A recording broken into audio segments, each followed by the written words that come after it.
इसमें एडमिशन होना या ना होना ये एक बहुत बड़ा फैक्टर है।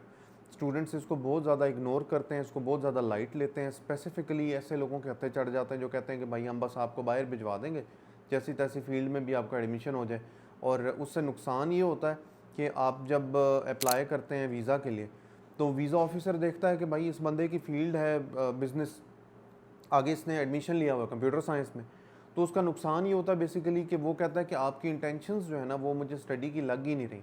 उसकी मेन रीज़न वो ये देते हैं कि आपकी फ़ील्ड तो बैचलर्स में आपने और पढ़ा हुआ था, मास्टर्स में आप आगे चल के और पढ़ने लगे हैं।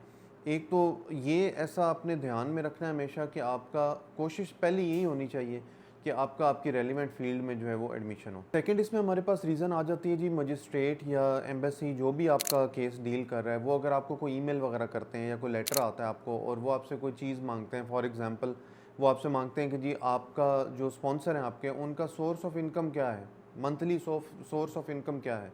अब बजाय उनको सीधा आंसर देने के आप उनको 4 पेपर एफबीआर के पकड़ा देंगे, 4 पेपर उनको प्लॉट के पकड़ा देंगे।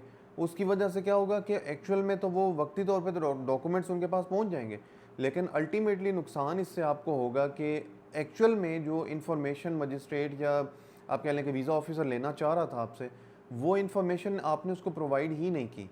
तो ये भी एक बहुत बड़ा रीज़न बनता है। और ये रिसेंटली हमने बहुत से ऐसे केसेस देखे हैं जिसमें सिर्फ गलत डॉक्यूमेंटेशन देने की वजह से स्टूडेंट्स को उन्होंने रिजेक्शन दिए।